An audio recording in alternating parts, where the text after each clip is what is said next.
Okay, maybe he's not back yet. Guys, can you just give me a sign that you hear me so I can continue? Hi, Z, I can hear you. Great stuff. Yes, All right. we can hear you. Okay, cool. Thank you very much. Yeah, I can hear you. Thank you so much. Yes, I can. Great stuff. All right. So the reason why I personally have asked myself this question is because I suppose just like everybody else, in March I was under shock. And I realized the shock wasn't going to help me anymore because, as we all know, when you are under stress, your creativity, innovative brain takes a rest sometimes, and you can't think straight, and therefore you can't co-create new solutions to the new problems we are encountering. And it is in the beginning of April that I started to say, okay, fine, how do I get myself in terms of thinking outside of out of the fear state of thinking and victim state of thinking? And that's where the first question was, what does it mean to be human? Started to be very important for me. And for me personally, what the lockdown has done is to, when I say it has put me back to myself, it is teaching me how to self-love. And because I was busy with being busy and busy with material things, I assumed actually I loved Zianda, but I don't necessarily think I really did.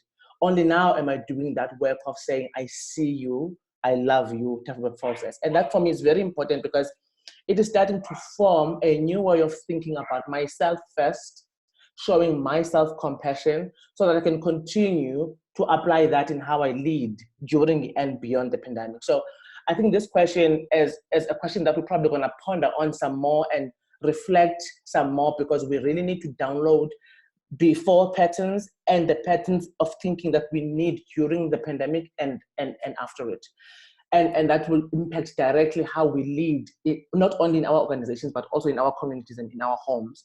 And I like the answer that said, there's a sense of humanity, of connectedness, of helping one another. And I kept on thinking, since we are now in that state of thinking and being, is it ever possible, but perhaps for us, to actually apply the same way of thinking and feeling when we go back to our organizations?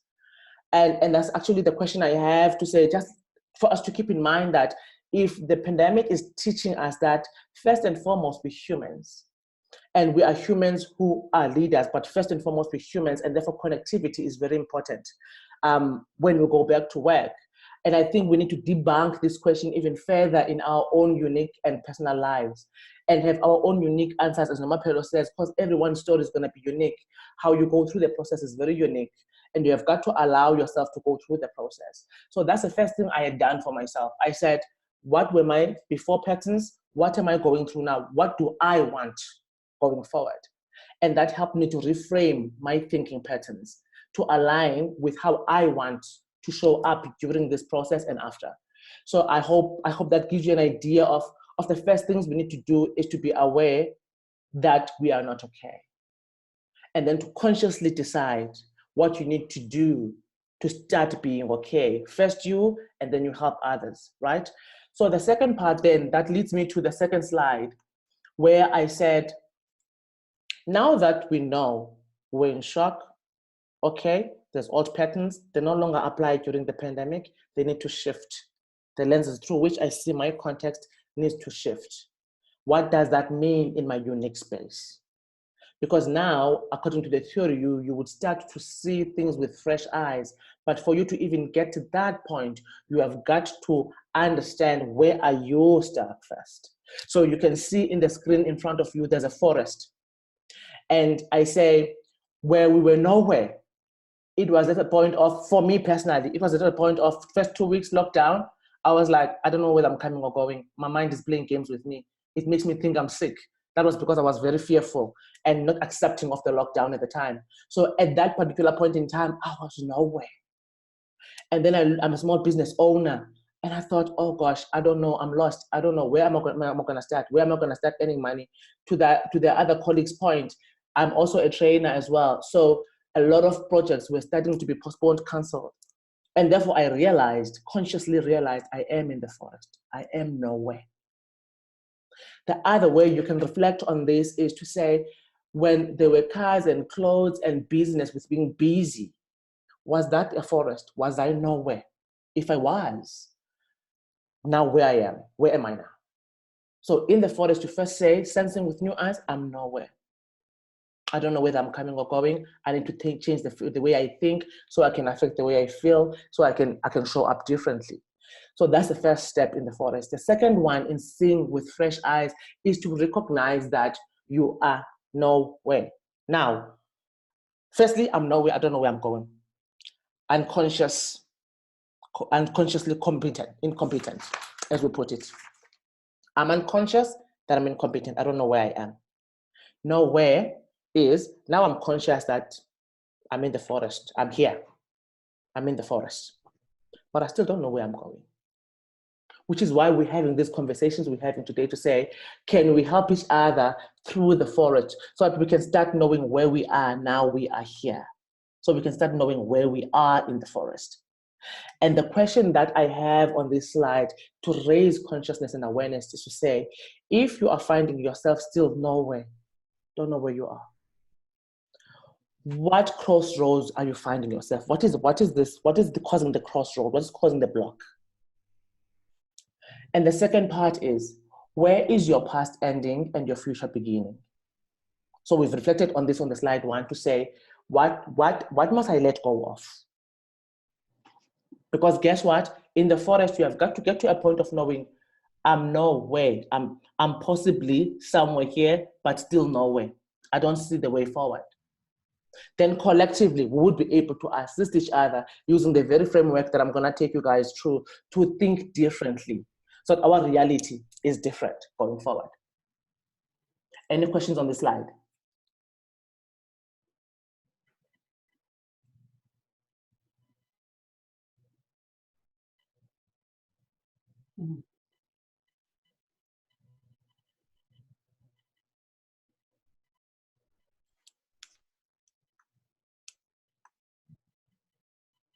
Okay. Does it make sense? The first one is I'm unconsciously incompetent. So I don't know where I am. The second phase would be, oh, no, where? Okay, we're here. Okay, I'm still in the forest. I'm not seeing the direction out of the forest. And that's a question you need to ask yourself, what is a crossroad? What is causing me the stuckness? Where am I finding myself? What is causing me the nowhere vibe? Because I need to be now here. I need to know where I am going. But for me to do that, I have to immerse myself in even the current state I'm in and understand and be aware and consciously aware of where am I finding myself in the forest. Nowhere, now here. Zianda, Zianda, it's Julie. May I make a comment at this point? Yes. I'm a story practitioner, and as many of you know, working with people, of course, I'm a freelancer, and my work is connecting very much emotionally, sitting across from someone, eye contact, body language, all the things that we work with, and of course, that's all being taken away. So what is very comforting for me this morning is hearing that there are very similar emotions and responses from a lot of you that I've been feeling in myself. So that in itself is just so helpful for me. So I must thank you for that. Pleasure. And then hearing the different phases from like shock, the amygdala kicking in, no creative thinking. And I think the crossroads where I find myself is in week 5, I've come to the place, and it began in week 4, where I was so hell-bent. The world tells me I should be doing, coming up with some fantastic new ideas, coming up with some amazing way to reinvent myself, and the world telling me that I've just got to do. And of course, I just felt like I was in an absolute fog, and there was zero creativity, zero brain activity, like nothing was forthcoming. And the more I was chasing it, the less it was coming to me. And so, I mean, it did take a long time, but by week 4, I realized that I was desperate for silence, because all the traffic that has come off the roads has gone onto the internet. So the internet is screaming with people trying to make themselves seen and all these courses and webinars and all these things. And the more I was seeing that, the more inadequate I was feeling. And I thought, this is absolutely crazy. I'm going to do the very opposite of what I feel driven to do, and that is to step back from everything and actually take silence. And it's like trying to see your reflection in a rushing river. You can't see your reflection in a rushing river. You have to wait for the waters to calm. And so it is in these calm waters that I can begin to see some kind of reflection. And I know it's counterintuitive to many, to myself, but I am taking silence and I am waiting. I'm waiting and I'm waiting in silence. And for the first time, there's some kind of shifting and some kind of movement happening. So for me, that's very much the crossroads of how do I begin with myself before I can even take it out there to the sectors I work in or the people I work in. And for me, the word is stillness and waiting. And then to have a conversation or a webinar like this, it's just such balm for my soul, particularly this morning. So thank you. It's in the silence for me.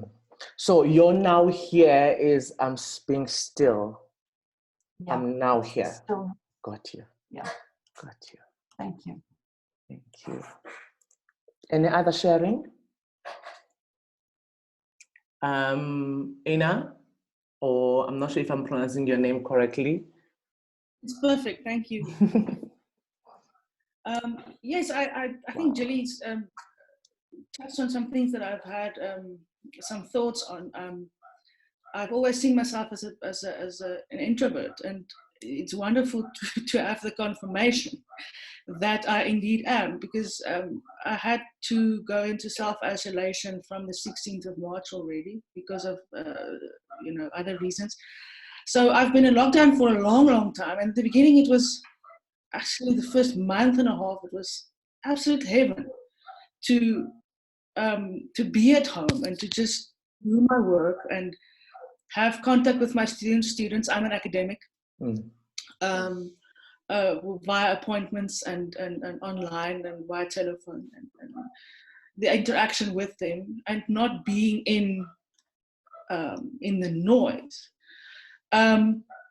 What's been happening with us as well is expectance of enormous innovation to get through this situation in higher education.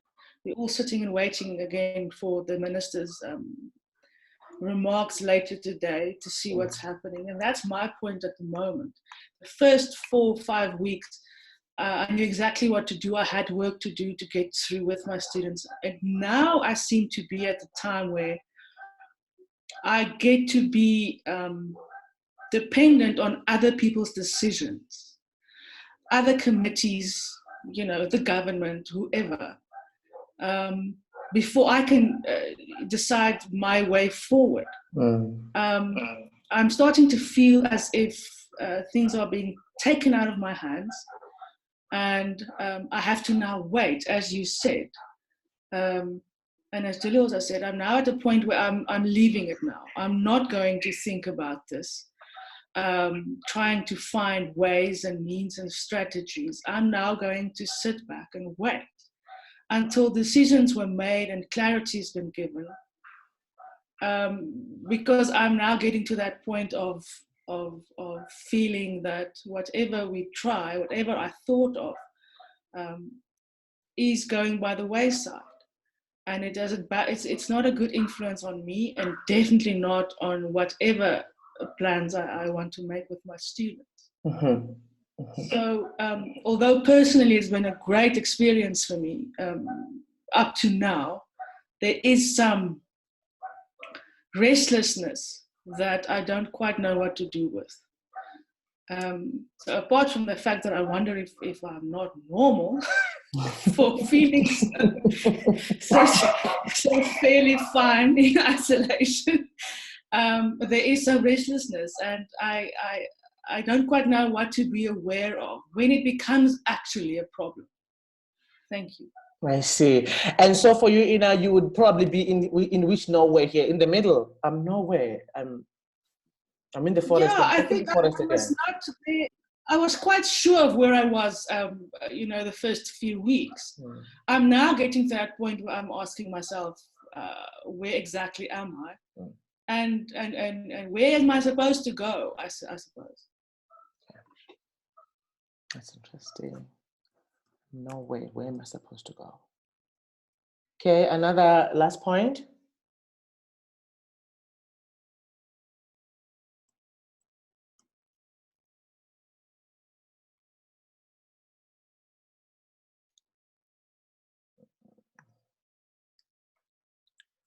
Who's raising a hand? I'm not seeing anything on the system here.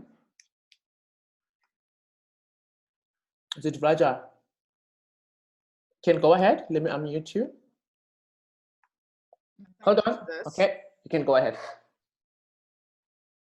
Okay, thank you. Thank you for this. So at the beginning of lockdown, I found myself in acceptance. And the reason for that was I've been doing a lot of the inner work on myself for the past 2 years or so.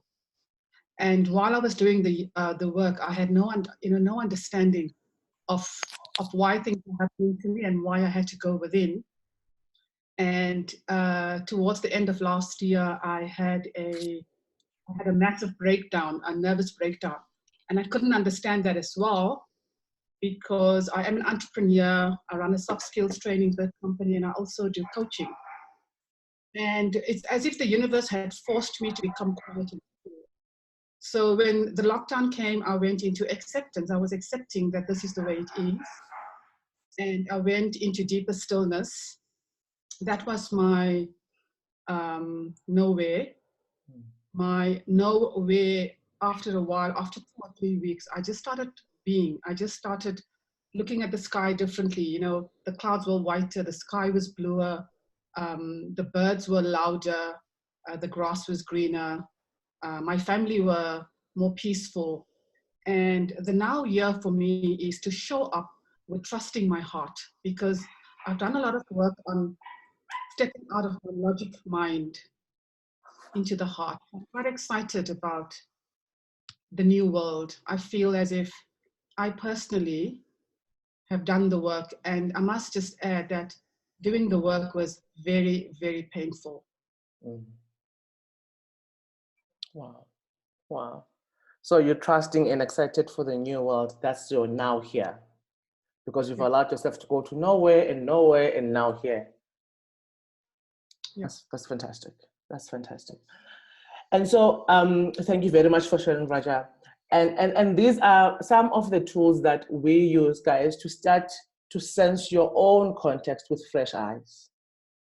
Hence, I said at the beginning, for me personally, I regarded the lockdown as a lock me in going back to myself, because I realized there were parts of me that needed help even before the pandemic. The stillness, the lockdown, the being brought back home gave me that time to reflect on, where am I? Initially, I knew I was in the forest, I'm nowhere. And then I got to a point of saying, okay, I'm nowhere, which means I know where I am in the forest, but I still don't know which direction to take. That's where I realized I too needed to do some inner work. And for me, the first thing that came strongly for me was self-love. That was where I needed to start. And I actually, I'm thankful for the sharing, because I now realize that I'm still in the journey of self-love, but at the same time, also excited about the new world. But I love the sharing that says also, it's okay to be in stillness. Because I suppose when you are in stillness, that's where also the innovation will start kicking in, when you calm down, when you are out of the scared and panic mode. And in order for us to come out of the panic mode, we're going to have to make conscious decisions about even the content we consume or expose ourselves to. In terms of television, I have had to make that decision for myself, to say, what do I look for in the news? Do I really need the news to assess what's going on? Can I just go to an online solution and just check what the states are telling me and leave it at that? What is the languaging of the media personnel around this thing? How does it affect my thinking and my feeling? Am I okay with that? So the more you know, you are nowhere, and you need to be now here. You need to always constantly check what is my crossroad. What must I leave behind? What must I take on? Because all of that journey, as excruciating as it is starting to create in you the invented being, the new invention in you. So I hope that this slide is going to help you as you reflect deeper, to help yourself in helping yourself to come out of the forest. So the next one for me is, in order for us to be able to sense with those fresh eyes, one of the biggest enemies we have amongst many is judgment. So we have a tendency of self-judging a lot, and by extension judging others. So I think in the journey of I am nowhere, and I'm on a journey of wanting to be now here, I need to suspend judgment. Especially judgment based on previous experience, because whatever we used to do before the pandemic, some of the things that we used to do, used to think, used to show up as are null and void, they're no longer going to come through now beyond this point. So therefore, judging situations using past experience might not always work. So we therefore need to open up our minds, because in order for us to have the creativity we need an open mindset, which is a growth mindset. But often we find that in terms of coaching, we find that people, because of judging self and judging others, there's fixed mindedness in terms of how to solve for the now and going forward. So I would like to invite you, the first thing you would need to do in order for you to see with clearer eyes, with more consciousness and awareness, is to suspend judgment. The second part is, as we have reflected on teams discussing new solutions, let me just check if there's no one who has a question on the chats. Okay, so as we go through the journey of, okay, I'm in the forest, I don't know whether I'm going this way or that way, I know I'm nowhere, and I know this is my crossroad. Let me work on myself so I can come out of the crossroad, and so on. So that journey is gonna take long. It's gonna be unique for each individual. First thing you need to do is to let go of judgment, so that's a suspend judgment. The second part is to hold the space for listening to yourself first. Often, if we struggle to listen to ourselves, we will struggle to listen and hear others. So in order for us to create a safe space during the pandemic and even beyond, we gotta stop. The ladies have spoken about it. Stop and be still. Stop and have clear intentions, right? And for you to do that, you need to do deep, active listening to first yourself, hear yourself. Secondary to that, you need to listen to others, like we are doing here today. Because it is only when we do that, actively listening to self, actively listening to others, that we become more aware of what is emerging in that collective. Because right now, we are about, or we need to solve for problems we have not even encountered yet. And for us to do that, we need to stop stillness, have clear intentions, so that we can show up authentically. For that to happen, we need to practice deep, active listening. Firstly, to yourself. That is why it's important for you to stop in that forest and say, where am I? What is the crossroad here? Listen to yourself. Second to that, listen to others, so that you can pick up what is emerging in the collective that we've convened. It could be the Department of Education. You need to discuss how to solve the issues that we're encountering, but you always have to start deep listening first. That will create a safe environment. However, this holding the space for listening will not take place if there's too much judgment in the context. I hope I'm making sense. Any questions?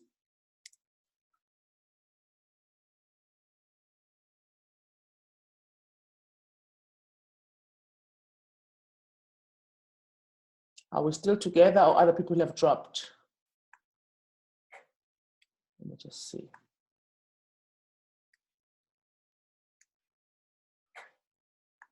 Any questions? We're still here. Okay. Still here, making lots of sense. Still here. So the previous one, remember we said we downloaded the patterns of how we used to think before the pandemic, because some of those patterns are not applicable during and after. And then we discovered, oh, we are in the forest. Some of us are nowhere. Some of us are, no, wait. So we know we're here, but we still don't know where to go. Some of us are now here. They're excited about the pandemic, what the benefits there are, and the new world. But the first thing we need to do in order for us to know how to hold a space for listening for others, we have got to suspend judgment, especially judgment due to previous experiences, and keep an open mind. Secondly, when we're holding the space, you first hold the space for yourself. It means you need to do deep, active listening to you first. When you are able to do that, you therefore will be able to listen to the other. That way, everyone else will show up authentically and with clear intention, because an environment where people are deeply listened to becomes a safe environment that can contain authenticity and realness. Okay? And I think it's gonna cut us now. Guys, is there anyone on your side that has been notified that the system is gonna cut you?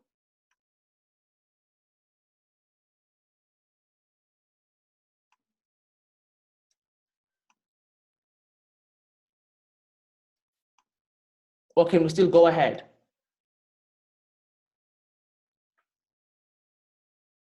Do you hear me? Happy to go ahead? Hear you? Great stuff. So Yes. Go ahead. between the suspension of judgment and holding the space for listening, what are we struggling with? What are we personally struggling with when it comes to judgment and holding the space for listening during this time? What are we struggling with?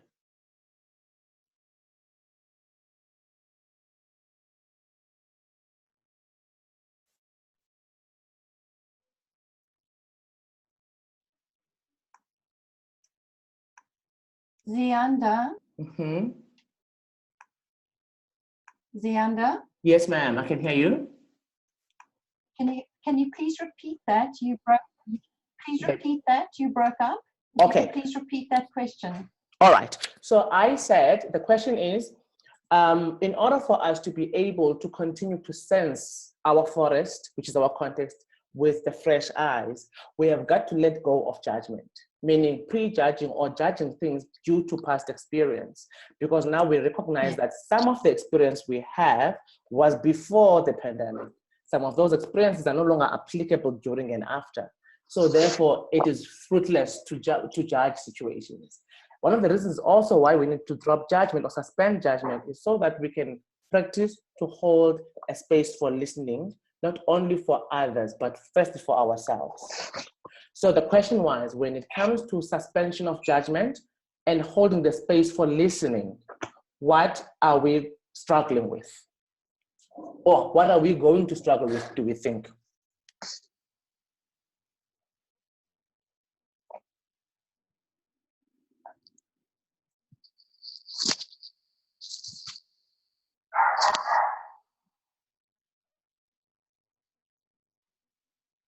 Just repeat the last part of your question again. Oh, sorry, I was breaking again still.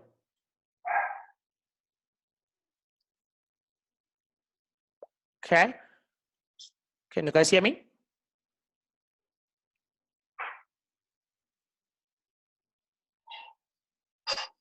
I think I'm breaking. So let me try again. So the question is, when it comes to letting go of judgment and creating a safe, contained environment using holding the space for listening, during and after this pandemic, what do we think we're going to struggle with when it comes to letting go of judgment and active listening or holding the space for listening?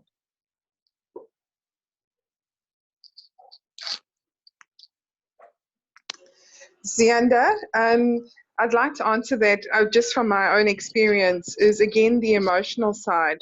You know, we may know what's the right thing to do and to listen, but when we're in that state of fight or fear, our brains go offline. And so we are struggling with our own emotions, and that's making it difficult to hold space for other people, I'm finding.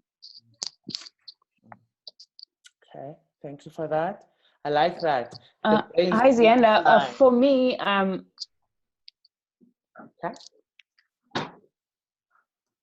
You can go ahead, Nomapelo, sorry. Hi, Zianda. So for me, it was, it's about routine, because during this lockdown, what has sort of gave me some sanity is keeping a routine. I wake up, even if I wake up at 7, I try to do 30 minutes exercise, breakfast. Like I literally have a list I'm reading, like I have a routine. Even I have time even to look for social media, emails. So that's what, and then also even meditation, I have a routine. Going back to work usually, and I've done this for usually the routine goes out the window. So I think going back to work, I'll have to try to keep some of the good habits that I've picked up during this lockdown, like having that quiet time in the morning, including exercising. So just, yeah, keeping routine, because if I don't keep the routine, it will take away that holding space for listening. Got you. Thank you so much. Thank you for that, Nomapelo. And I suppose it would then assist with the brain going offline type of a comment. So it will calm you down from fighting or fearing, right? Or does it, that routine?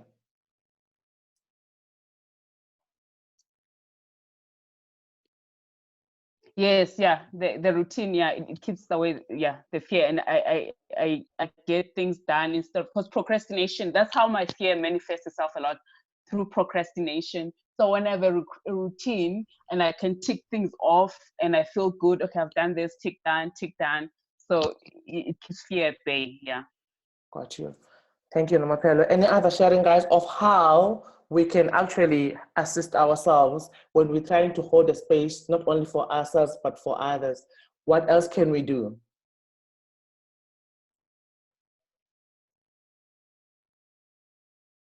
I think one of the things we need to do is to let go of perceptions, preconceived ideas, be prepared to get out of your comfort zone, because that's one of the things that holds us back, is that if we're used to a certain thing, we don't want to open ourselves to anything new or anything different. That's why we don't give people that space to speak to us. We don't listen because we are so used to what we know, what we want, what we see, what is our environment. We don't want to let something in that's going to change what we're comfortable with. And that's why we need to get away. You can't expect to progress if you're rigid. That's one of the things that I have learned. If you want to progress, you need to be open to fresh ideas. You can't be rigid. You must be open to change. Thank you so much. Can I jump in here? Yes, ma'am. Is that Michelle? Thank you so much for, yes, it is. Thank you so much for bringing this conversation to this particular forum. I think certainly for me, you as a coach are raising the awareness and the importance of our role as individuals as we go through this time of disruption. That really, even what Nomapelo was saying around routine is the one thing that we really have to be so conscious of, is that the success of an intervention is going to depend on the interior condition of the intervener. And that beautiful quote from Theory U is just such a reminder to all of us that we have to make sure that we look after ourselves, that we deal with our own core wounds, that we're sitting in coaching circles and coaching conversations with individuals like yourself, because it's so easy for us to say, I'm not going to judge, I'm not going to do that, but we're judging all the time and we're making choices all the time. And I think these types of conversations are so important as containers for us to nurture and take care of our mental health and our quality of thinking, because as we go through this pandemic and even post the pandemic, what we're going to build is only going to be as sustainable as the quality of our thinking and the work we've done to master ourselves in environments like these. So thank you. Shop, my sister. Love what you're doing. Thank you. Thank you, Mish. Thank you, Mish. I love that. So the quality of the Zianda? Yes, Julie. How do you pronounce your name? It's Julie. Julie. With a You can soft go G, ahead. Julie. Oh, okay. Zianda, I'm listening. Thank you. Just listening to the input with regard to routine and to deep listening, and then Teboho raised something so interesting about, you know, our comfort zones and shifting those and needing to step into new things. And so I just wanted to add to this to say that it's because this is such uncharted territory, for me it's about the courage to ask the questions. So my struggle right now is I'm so out of my comfort zone with regard to technology, even social media to a large degree. So the question I have to ask myself is, what's keeping me from stepping out of my comfort zone? What's keeping me from showing up? So it's asking the questions and then sitting with the questions, actually holding space with the questions. So that is what I'm trying to do too, in terms of being helpful. So not necessarily coming to a massive realization straight away, but being able to ask those questions and then allow them to percolate and to see what comes up. And sometimes it'll be a quick realization, or it might take a week, or it might take a conversation or a forum like this to bring something to the fore. But I think asking the questions and then resting with the questions is very helpful as well, to be able to move from that place of to move into that place of discomfort. And yeah, so it's being able to ask questions. Thank you so much, Shirley, because you are so right. And that's one thing that I also am going through during this lockdown, to even ask the question and sit with the emotion. Even if the emotion is not a nice emotion for me to sit with, I have got to sit with it until I understand what is it trying to teach me, so that I can learn the lesson, you know? And also to Teboho's point about certain uncertainty and comfort zone and all of that stuff. You know what, I've been hearing this from even my clients. Things are uncertain, I'm frustrated. Things are uncertain, I'm frustrated, you know? And I've been asking my clients, has the world ever been certain? Or did we lie to ourselves thinking things were certain? Because in my view, things were never certain. We never knew whether or not we would want to wake up tomorrow anyways. We never knew whether or not we would have jobs when we wake up tomorrow anyways. So where does the certainty lie comes from? Because it also adds into the fear that we go through, that things were certain. I suppose we have to rethink the comfort zone and certainty and all of those things, because things actually have always been uncertain, I suppose. So thank you for that sharing. Any other views? How are we going to create a space for listening, not only to ourselves, but to others? But most importantly, what is standing in our way of doing that, of creating the safe environment?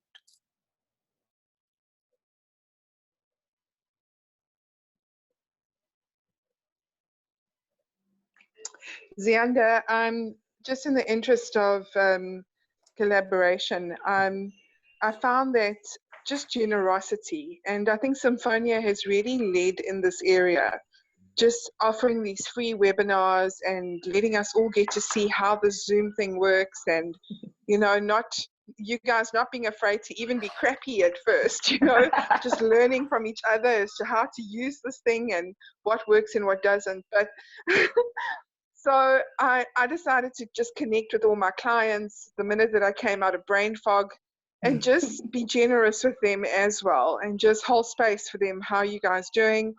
And that gave me insight into what they potentially need going forward from me. So I think that, and then the thoughts started coming in terms of the opportunity. I mean, if everybody's in the same position and we just